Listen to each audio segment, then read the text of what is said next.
friends, Happy New Year! New Year's is associated with new beginnings, fresh starts, and for me, that comes with the urge to organize my fridge, refrigerator, and pantry and start rotating out all of the oldest food. In particular, I want to focus on my freezers right now. I have my regular refrigerator fridge combo, and then I have a standalone freezer. And I do pull things from the freezer regularly to make for dinner. Like I have a constant rotation of pulling old things out and putting new things in, but there's always stuff that gets pushed to the back of the freezer that gets forgotten that I just don't feel like dealing with. And those are the things that start to get pretty old, and I would rather use them than throw them out. Plus, the freezers could use a little bit of a cleaning. There's probably a few things that need to get tossed. So I want to focus my attention this week on pulling those things from the freezer and getting them ready for the new year, essentially. I think the last time I did one of these freezer clean out videos was August maybe, and they really helped me stay on top of the things in my freezer. So I haven't really been fully through the freezers yet. I don't know what meals I'm gonna make yet, but I'm sure they're gonna be good. Here is what my upstairs freezer is looking like. There's just a little bit in the door. It's full, but it's not too bad in terms of food that needs to be rotated out. Like there definitely is some. But this freezer, while very full, is not too terribly daunting of a task for me. But yeah, this is what it looks like.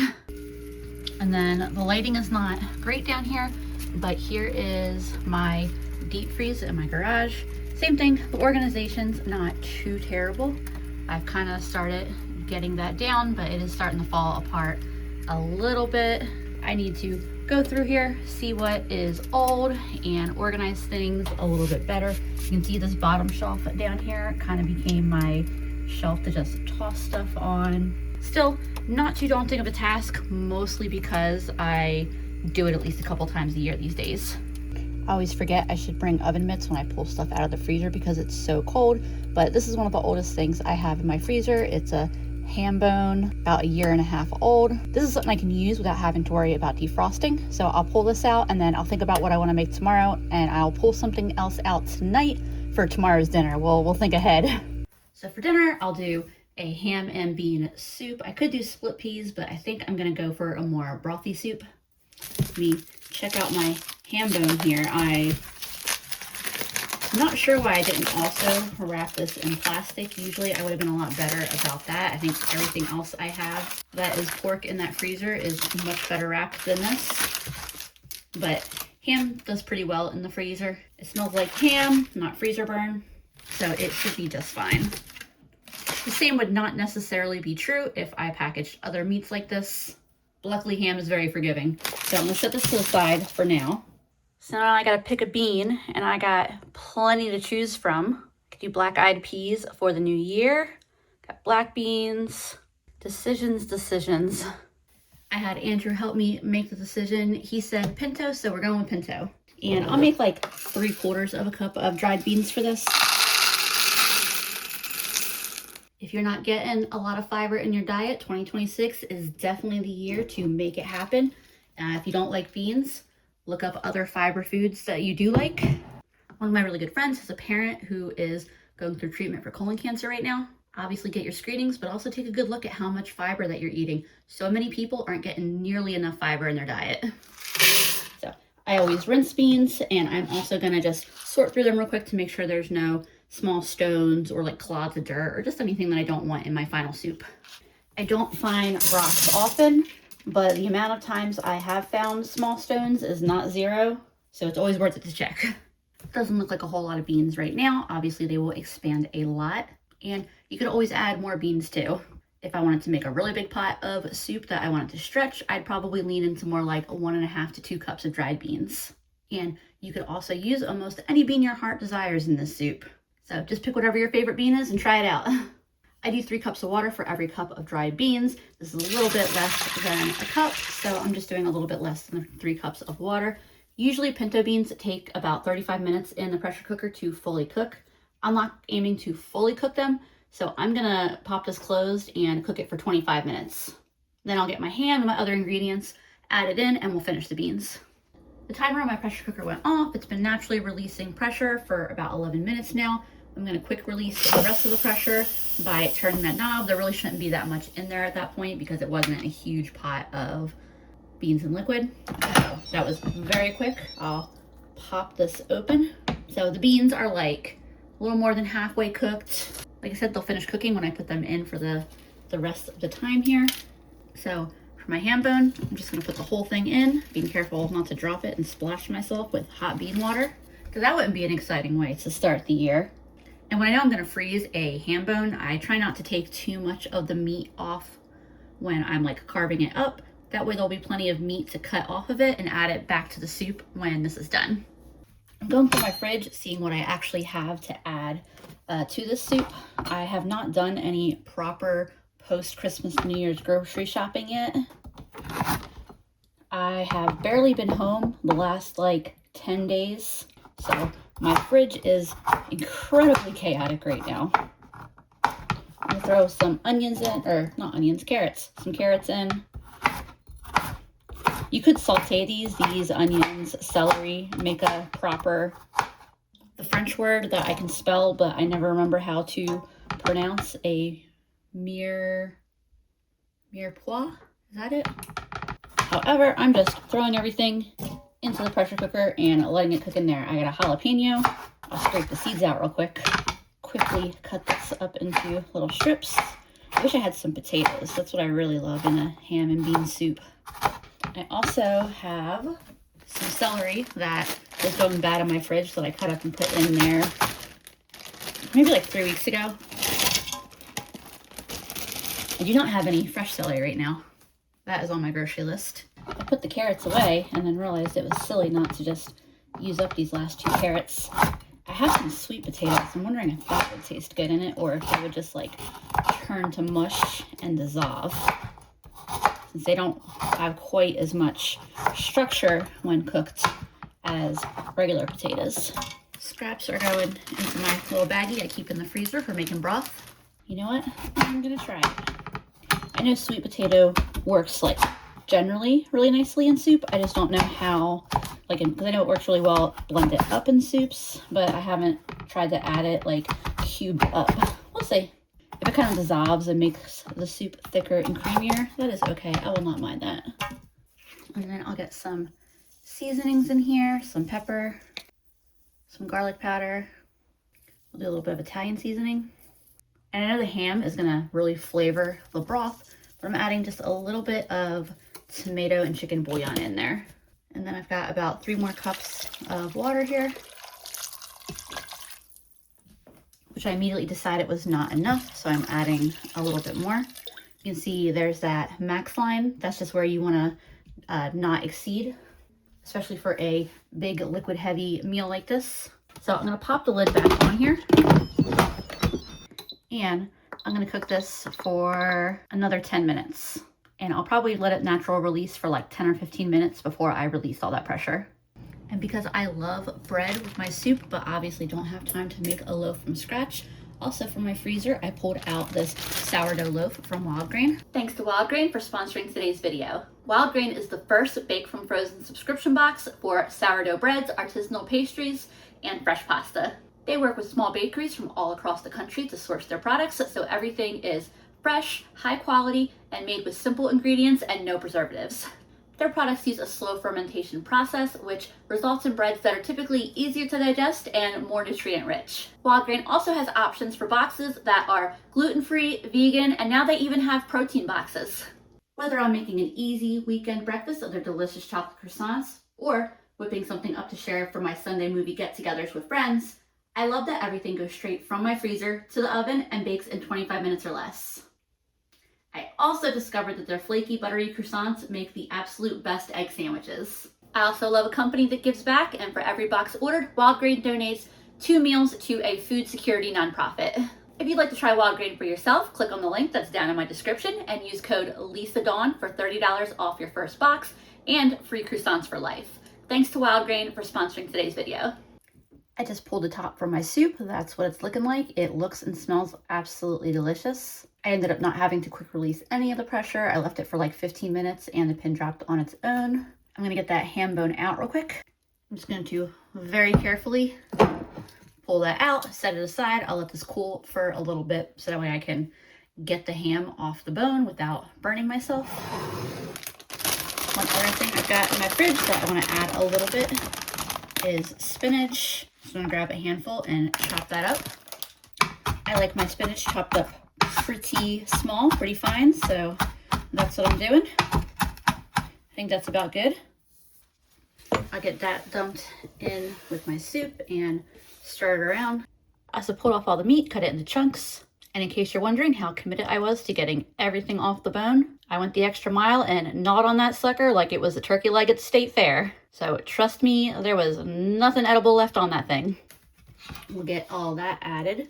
The spinach really just wants to float at the top. I know that's not necessarily the most appetizing look there. Kind of looks like a swamp, but we'll give it a stir and it's gonna taste delicious. That sweet potato is a nice color in there. All right, let me give this a taste.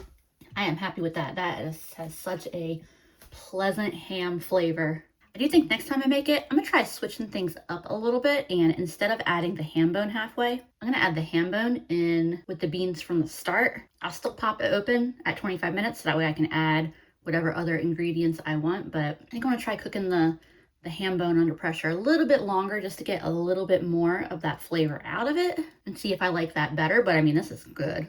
I'm excited to get me a bowl of this.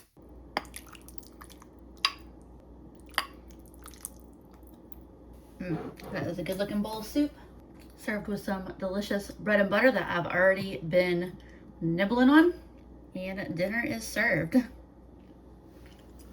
Those sweet potatoes definitely did break up a bit in the soup, but that is okay. I still think they are delicious in there. Very, very good. Always save your ham bones. Save your family's ham bones if they're gonna trash, because you get such good soups out of them.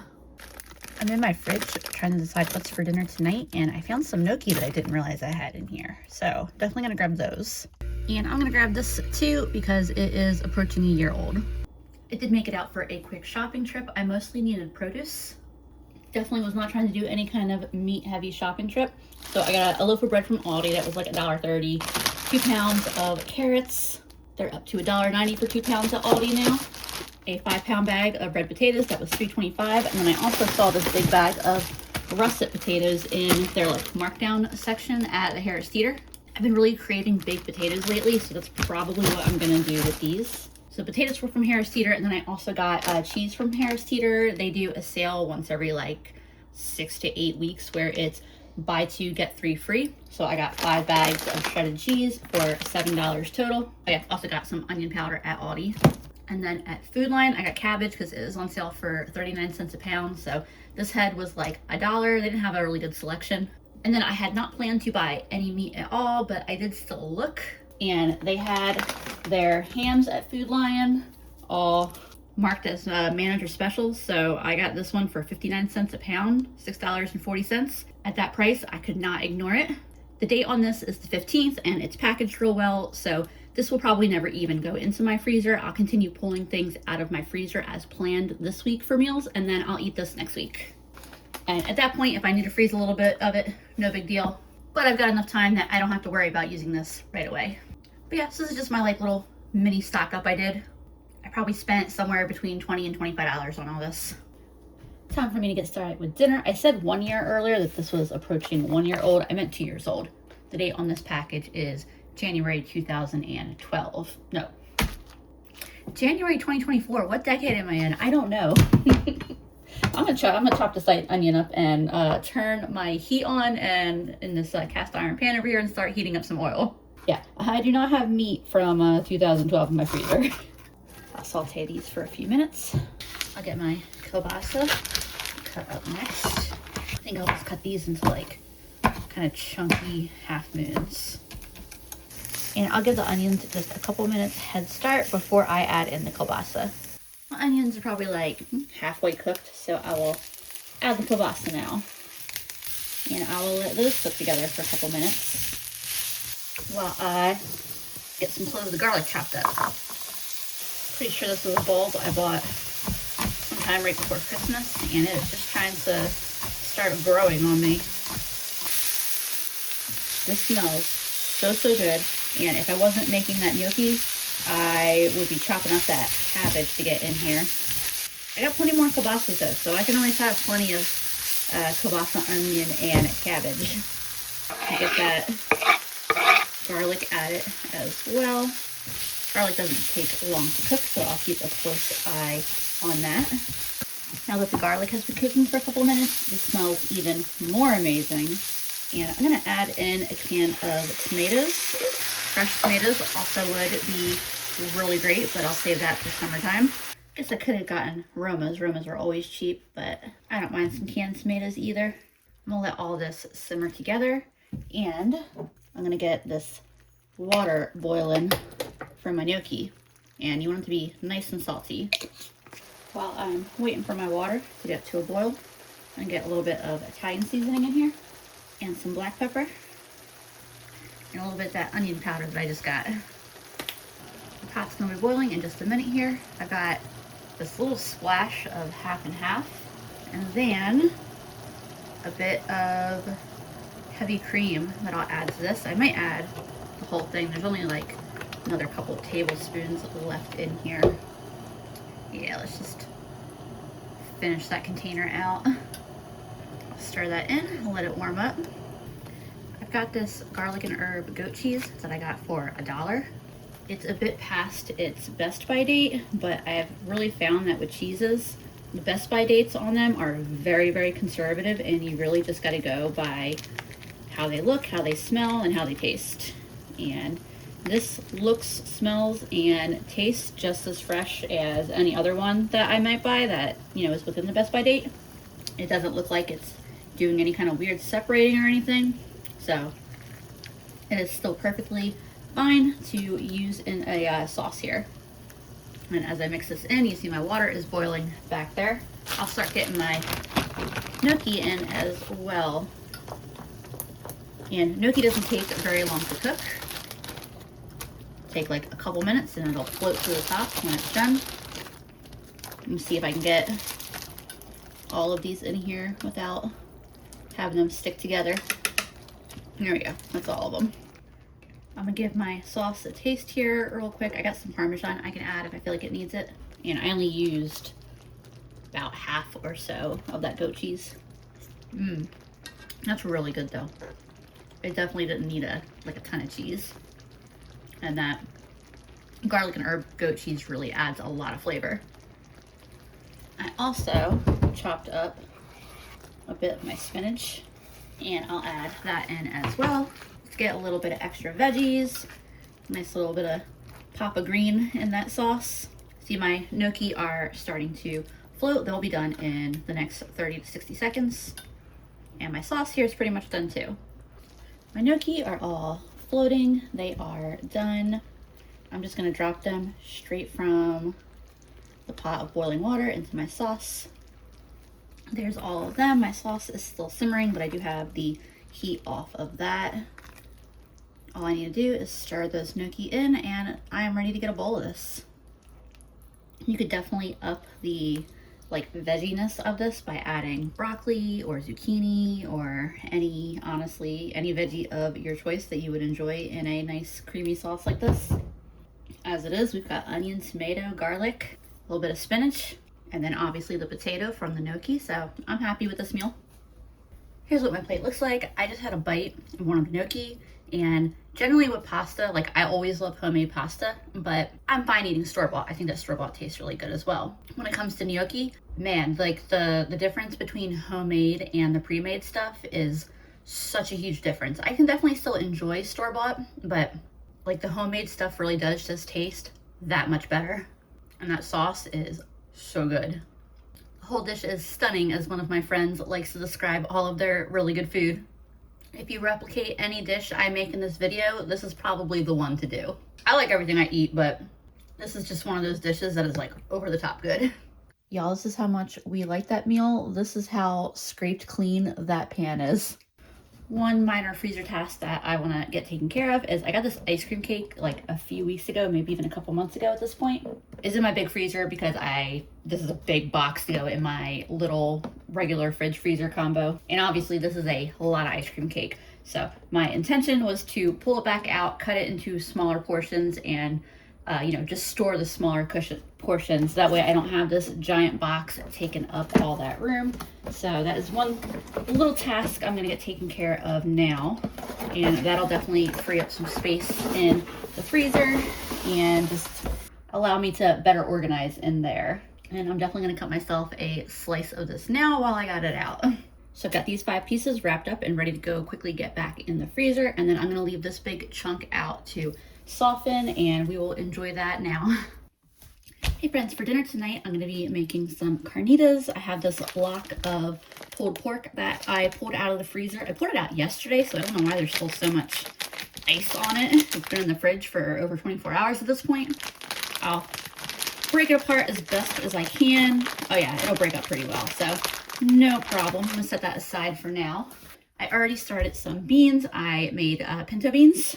I did about 1.5 cups. I'm gonna make a whole bunch of refried beans because we love, love, love refried beans in this house. I didn't show making those because I did it exactly the same as I did in my Instant Pot for the ham soup. Only I cooked them for the full 35 minutes from the get-go. That timer is done. My pressure cooker is depressurizing. I'm gonna get started on some seasoned rice, and I'll plan on making 1 cup of rice. So I'm gonna grab that real quick. And I do prefer to rinse my rice, so I'll do that real quick as well. There's my rice all rinsed. Trying to decide how I want to make it today because I don't have one exact go-to way that I like to make my rice when I'm making carnitas. So it's kind of just what am I in the mood for today. Don't want to add a lot of onions today, but I found this little onion, so I will start with that. And for the onion, I'm just dicing it up pretty finely, and I'll add that right to the rice. I also grabbed this little Sazon seasoning package. I'm gonna add that as well. I'm gonna add a little bit of garlic, but look at these big bulbs I got from Trader Joe's. They were 50 cents each, and they're a nice size compared to these other bulbs that Andrew's parents sent us home with last time we were visiting. So I'll chop up a few cloves to go in the rice as well. Andrew has come down with something, so a little bit of extra garlic in our diets will do us good. Nibbling on a few pieces for good measure before I add it to the rice. Also adding just a little bit of chicken bouillon.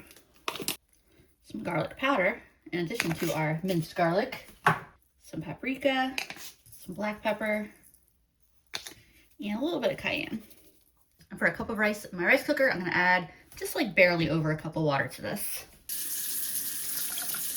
I'll get this in the rice cooker and it will do all the work. The rest of the rice is completely hands off, which is why I love my rice cooker. Next thing I'll get together real quick is the dough for my tortillas. I'm doing corn tortillas. So I have 1 cup of masa, which is basically just like a ground corn flour used to make corn tortillas.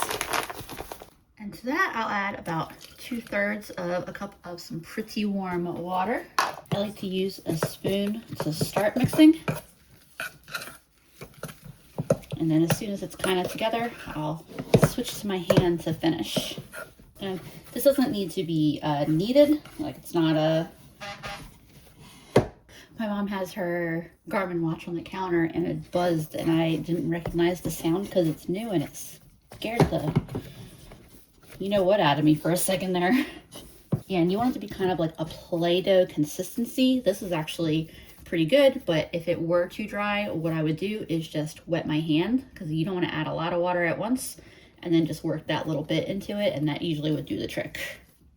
But I'm pretty happy with how this is, so I'm going to get a damp paper towel, put that over top of it until I'm ready to use it. I like to let the dough rest for like 10 minutes or so.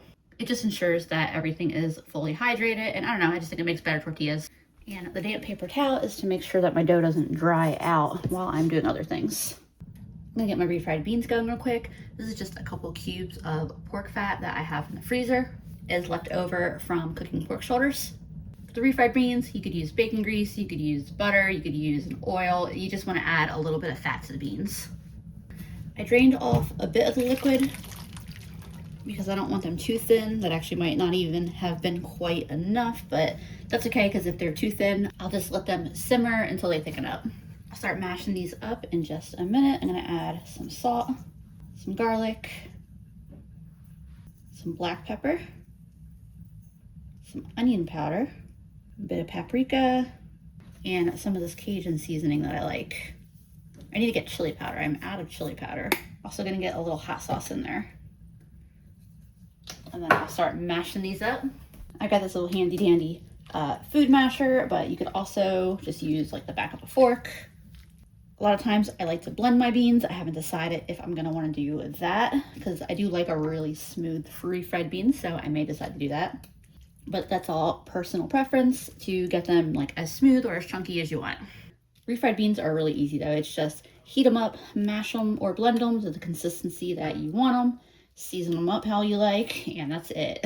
If it's too liquidy, heat them up on the stove for a little bit until the extra liquid cooks out. They'll thicken up a little bit as they cool down, but they're easy peasy and so much more delicious than canned. Like even if you start with canned pinto beans, they come out so much better than canned refried beans. I did give these a quick blitz. I've just been really enjoying really smooth refried beans lately, but like I said before, that is just personal preference. I did try these, like definitely try them and adjust the seasonings as needed. I did not add anywhere near enough salt for that amount of refried beans. Also getting some more garlic powder in there. A good idea for me would have been to have taken a minute to saute some garlic in that fat before adding the beans. That definitely would add a lot of really good flavor to these, but I'm just trying to get dinner done, so I kind of skipped through making these in fast mode. I'm just gonna get this off the stove for now. They're otherwise done and move on to my next task.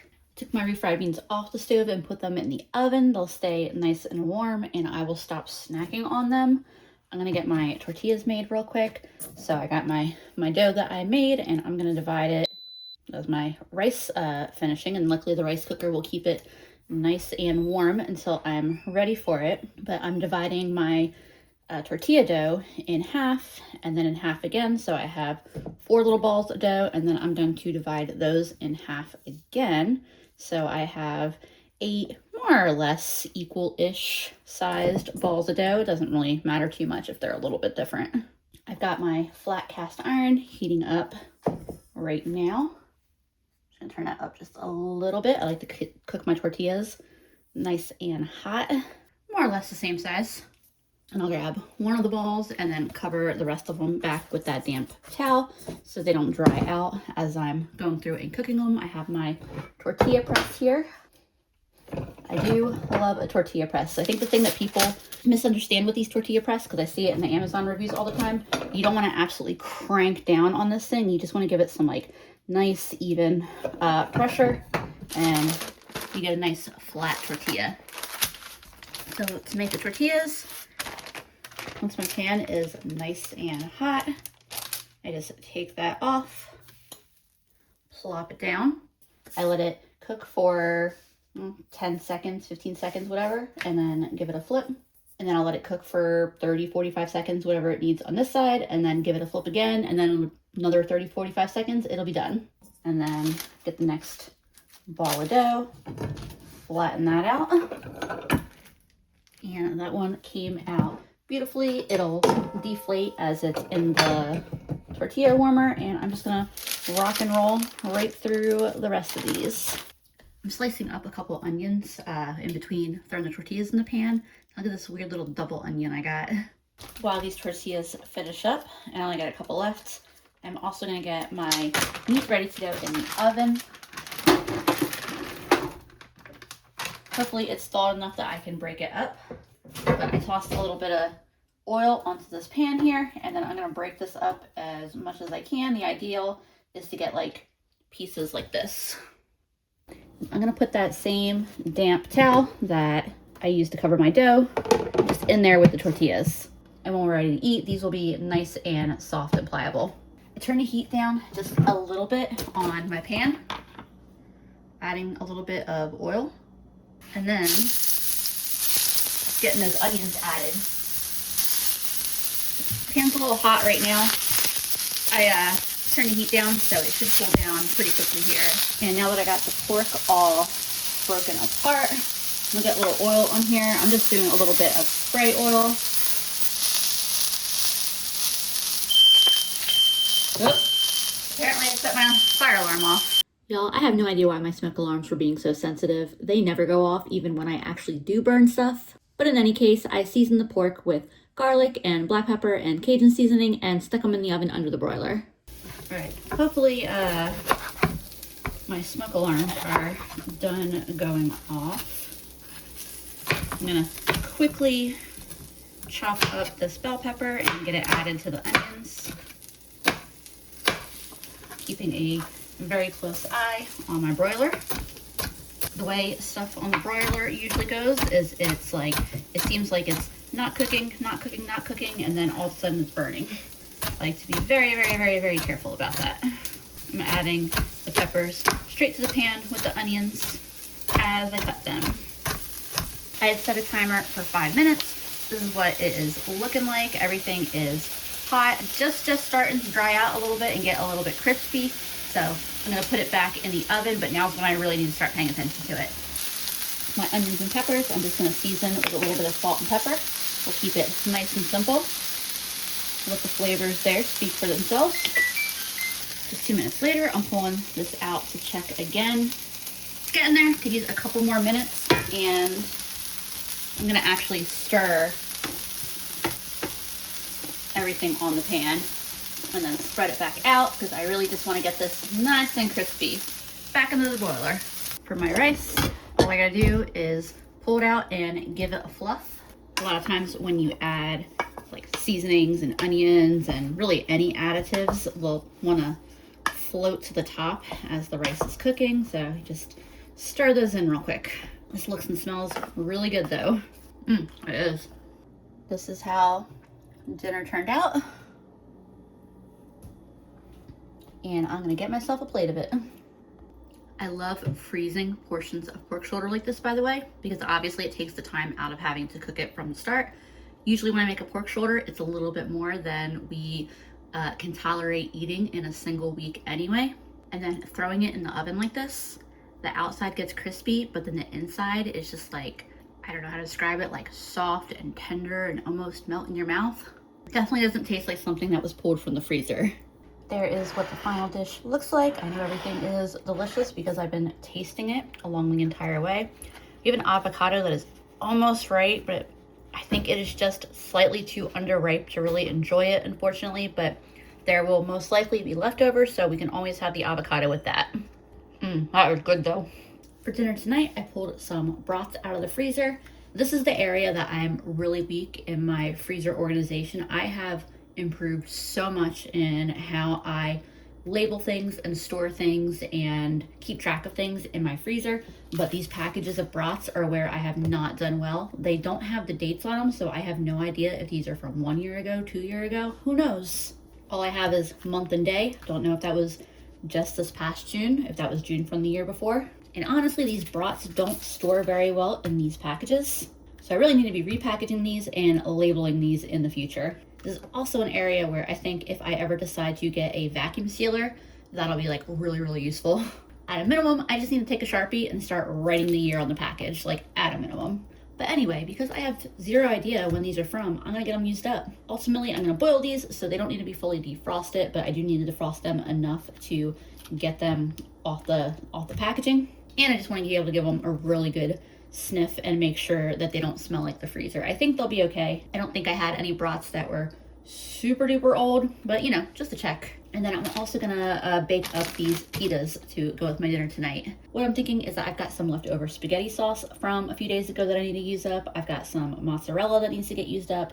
So what I'm thinking right now is that I'm gonna bake the pitas, cut them in half, open them up, fry those up a little bit, and then I'm gonna stuff them with some pasta sauce and some mozzarella into the pita and then maybe pop that back in the oven. It's a work in process. And then I got some discount salads today, so I'll eat the whole thing with a salad. Water's about to be boiling, so I'm gonna get the broths dropped in now. Once my water came to kind of a boil, I let the broths simmer for like 12 minutes. It's okay if they're not fully cooked because I'm also gonna fry them up. But I do want them hopefully most of the way cooked through so that way they'll hold together when I slice them. I put another pan here with some oil in it. I'm letting that heat up and I'm gonna cut up an onion. and then dropping that in the pan. The pan's still heating up, but that is okay. And I'll get that other half in there as well.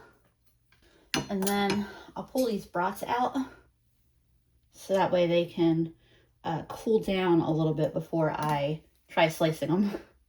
A little bit of onion is cooking quick.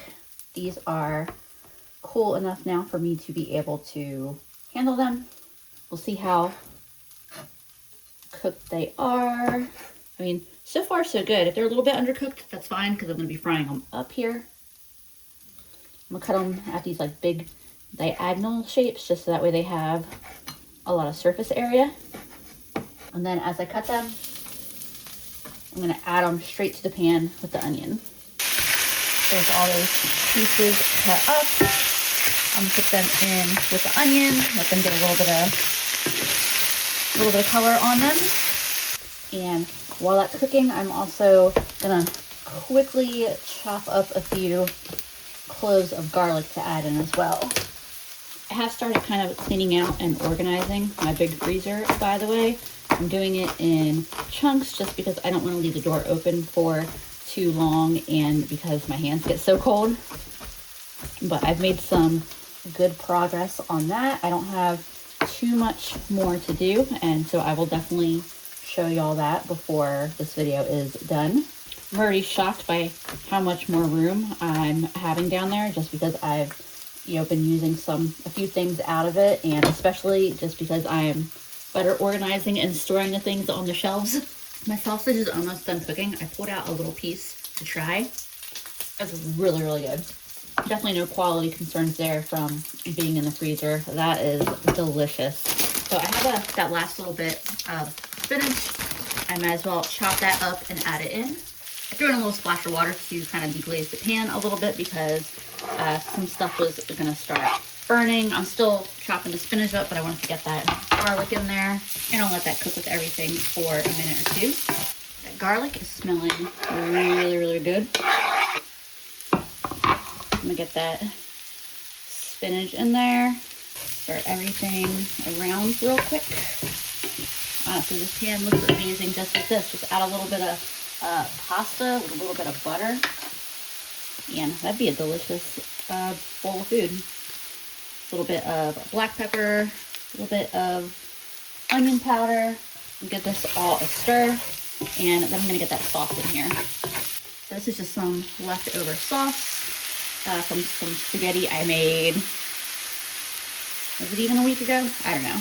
And the acidity and moisture from the sauce is gonna quickly lift anything from the pan that was starting to stick. And I got just shook a little bit of water in the jar just so that way I could get all the sauce out. And I'm gonna turn the heat off of this now. Even though that sauce was cold from the fridge, I shouldn't need to keep the heat on to fully heat it up in here. Last thing I need is sauce in a super hot pan spitting at me. This smells and looks so good. I cannot resist finding a small piece to try real quick. Very, very good. I'm gonna turn my oven on. So for the final part of getting this dinner together, I have all of those pitas that I pulled out of the oven, cut in half. They're lovely little pockets. And I've got some mozzarella. I got it for $1. I opened it earlier just to make sure that it was still good because it is past its best by date. But I smelled it, inspected it, tasted it. Everything is good with it. I was kind of envisioning like a chicken parmesan meatball sandwich kind of meal with this.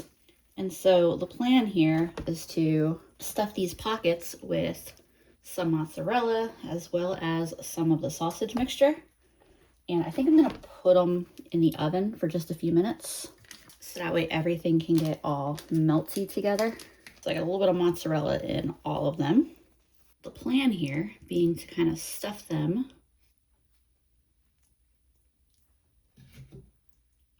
with a bit of sausage and sauce. But yeah, I'm thinking something kind of like that. All right, so I actually got a good portion of everything stuffed in here. I think these look like they're gonna be amazing, and then they're gonna be even more amazing because I just melted a little bit of butter. And so I'm gonna brush the top of all of these with butter. And then I'm gonna sprinkle a little bit of garlic powder on top of them all. Pop these in the oven. They should not need long at all because everything is already cooked. I don't know what, maybe like 5 minutes or something. We'll see. I'll keep an eye on them. For the salads, since they're just side salads, I'm keeping it really simple. I got 2 bags of the salad. Each had a $2 off sticker. So they were like something like $1.50 each, I think. I just looked at my receipt, $1.19 each. And I also got a bag of croutons. These were on clearance, so $1 for the bag of croutons. I already have salad dressing, and I'll probably just stick with that. Nice, simple little side salad. Here is what those pita pockets look like out of the oven with the cheese all melty. I am very excited about these. Get these back out of the way of the counter. And then y'all don't laugh at me. I know I said a little side salad. In my head, this is a little side salad. It looks giant, but it doesn't feel giant when I eat it. And we have a ton of this salad that needs to get eaten. And it was only, what did I say, $1.15 a bag, $1.19 a bag. Ooh, these feel like they're nice and crispy. It feels like garlic bread. Yeah, there's what the final plate looks like. That is so good. I know I could have like just chopped the sausage up and ate it with spaghetti, but this was a really fantastic change of pace, and man, this is a good meal. And like the nice freshness and crispness of the salad with these nice saucy, meaty, cheesy pockets, very refreshing. All right, the downstairs freezer here is still a little bit of a work in process as I keep getting like containers to put things in, but this is where I'm at in terms of my organization. There's a little light. I grabbed a couple of boxes from Aldi, and I'll just keep an eye out for some boxes and grab ones as I see them that I think would be a good size. I wouldn't mind replacing these plastic bins. They're kind of a inconvenient shape. I'd rather have like ones with the perfectly square edges, and I think cardboard ones actually probably would do a little bit better. But everything that's in here now is from 18 months or less. I kind of have an idea of when everything is from, so I'll start using those older items sooner. I, more or less have some organization here. These I gotta use up sooner. Here's those ice cream cake pieces. This is all ground beef. This is all pork, mostly ham. Down here is all kielbasa and similar type like smoked sausages and stuff. I've got a ham back there, a pork shoulder here. That is chicken. We don't freeze a whole lot of chicken. I got some upstairs that I want to bring down here too. Turkey, I call that my economic instability turkey. I have the room for it, so I just like to keep an extra turkey in the freezer just in case I ever need it for any reason. If I need a large, cheap piece of meat I can make, And then these are all frozen veggies. And here's what the upstairs freezer looks like right now. It's not perfect, but I have a much better idea of what is in here. Mostly it just needs a little organization because there's so many like little packages of things that, it all piles up and it gets lost. So this is what I've got right now. I'll figure out where I'm going from here as I use things up. But I'm pretty happy with this, much less overwhelming. And then I've got a bag of stuff to take down to the freezer downstairs. There's my freezer with everything from upstairs in there. I am calling this good for now. For dinner tonight, I have a second container of those brats. I took these out last night, so unlike last night's, these are already thawed, or at least mostly thawed. I have a jar of queso, and so my thought is to kind of do something of a nachos dinner, but instead of corn chips, I'm gonna roast some potatoes. So first thing I'm gonna do is get these chopped up, aiming for pieces like around that big. Here's all my cut up potatoes. I'm gonna oil them and season them right on the pan here. Some salt, some pepper, some garlic, and then some of this Cajun seasoning blend. I've got my oven preheated to 425, so as soon as I get this all tossed around and fully coated in the oil and the seasonings, I'll pop this tray in the oven. And initially I'll set a timer for 30 minutes. I may keep them in there a bit longer than that, but that just gives me a time to start checking on them. Also planning to saute some onions and peppers to include in this. I haven't turned the heat on my pan to start cooking these yet, but I'm just gonna have these ready. I did go ahead and start a pot of water to boil for the brats. I think I'm probably gonna throw the brats on the pan in the oven with the potatoes for a little bit, but I wanna boil them a bit first because I wanna slice them up and I don't want them falling apart with me trying to slice them up. And then I think I decided I'm just gonna use 1 bell pepper, and then I also have this jalapeno that was in my fridge that's getting a little wrinkly. I'll start the onions and peppers a little closer to everything being done. They won't take as long to cook, but I'm happy just getting everything cut up ahead of time while I've got nothing else to do right now anyway. My water's boiling, so I'll get these brats in there. Yeah, it feels like they're probably fully thawed. My brats have been boiling for about 11 or 12 minutes. I'm gonna remove them and let them cool down for a couple minutes before I slice them, just like last night. And I will go ahead and also turn the heat on the pan that I have my onions in. I've had these cooling down for like 4 minutes, 5 minutes. So they should be cool enough for me to start cutting up. Whereas yesterday I wanted nice, like big flat pieces to be able to stuff those pitas with. Today I'm gonna do nice like chunky coins. There's what those look like all cut up. I only have 2 minutes left on that initial 30-minute timer I set on those potatoes, so I'm just gonna pull them out now real quick. Those are cooking up really, really nicely. I'm gonna take those pieces of sausage and just add them to the tray with the potatoes. Get everything nice and spread out on the pan, and then I'm gonna put this back in for like another 10 minutes. My timer for my oven just went off. The brats are starting to brown a little bit. I'm gonna put this in for another like 5 minutes. The potatoes are at a point where I could eat them right now, or they can go back in for a few minutes. There's a little bit of flexibility on when they're done. I'm gonna get these peppers added in now. Start cooking with the onions. I feel like our onions cooked a little bit more, so we put those in a little bit ahead.